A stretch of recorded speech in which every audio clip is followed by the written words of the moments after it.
La voz de los protagonistas de la resistencia franquista en la cuenca minera y el filo conductor de la cinta titulada Poca ropa, la lucha contra la dictadura, del realizador Alberto Vázquez.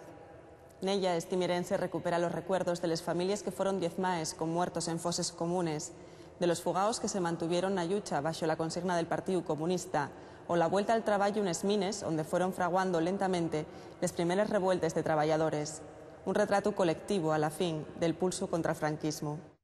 El origen del documental Poca ropa viene de una cuestión bastante trágica que yo viví en lo personal, que es la muerte del librero de Mieres, Carlos Clarín. Carlos Clarín era un amigo mío que había conocido los campos de concentración en Francia, los campos de concentración donde el gobierno francés apelotonó a los republicanos españoles, y toda su vida vino marcada por la herencia de la guerra, ¿no? Pero aparte de ser un librero recordado por todo el barrio obrero de Santa Marina y por toda la siente antifranquista que vivió en el Mieres de los años 60 y 70, aparte de ser recordado como un librero enrollado, como un librero comprometido, donde la su librería era un sitio donde se albergaba gente perseguido, la su librería era un sitio donde se vendían los libros prohibidos que él traía vía Sudamérica o vía la embajada cubana o tal. Carlos Clarín era una persona con una vida intelectual muy interesante y muy comprometida. Y entonces, los últimos años de su vida, comentábame que él quería escribirle sus memorias, ¿no? Y entonces él tenía una enfermedad que había agarrado los campos de concentración en Francia, no podía escribir, y entonces siempre me decía que consiguiera yo un ordenador, porque él sí podía teclear. Entonces, bueno, quería escribirle sus memorias, y en ese tiempo que pasa me consigo el ordenador y un día da ahí un derrame cerebral y se me muere. Veníamos de tomar unos vinos.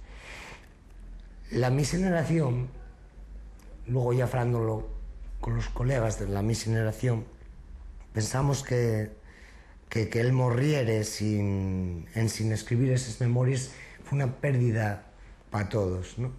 Porque aparte de lo que lleva su vida comprometida, ahí había una vida intelectual potente, había conocido a mucha gente en su vida, y bueno, decidimos entonces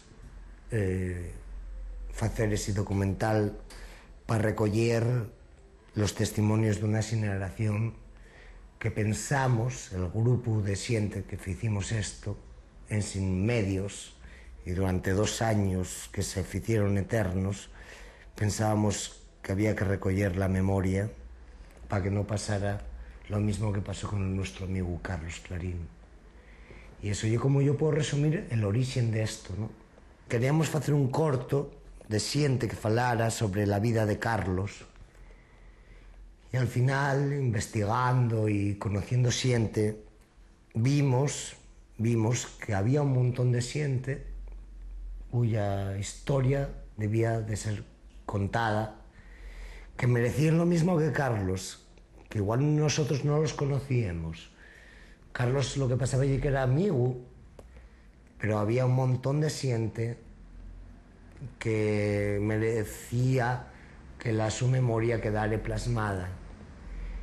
Y entonces aquel corto, en homenaje de Carlos, acabó convirtiéndose en contar los 40 años de franquismo en Mieres, y en una película de 100 minutos, ¿no? Y no me da más ir a un despacho a donde sea. Eso a mí no me importa que sea capitán, ni general, ni nada. Eso a mí no me preocupa nada. En esa lucha diaria había en Rioturbio, aparecieron unos cuantos falangistucos, de los que vinieron de tu lado, y de aquí también. Pero había uno que llamaban Julio Coto, que era de Coturraso y trabajaba en Polio, enfilábase, ¿eh? Pero nada más enfilarse por falangistucos de aquellos, mira.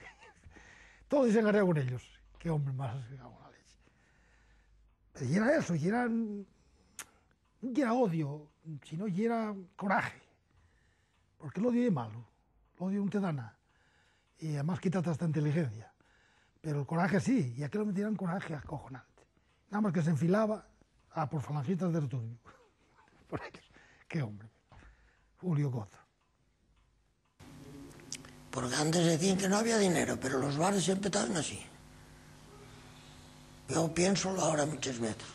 Yo cago en Dios, con las calamidades que pasemos.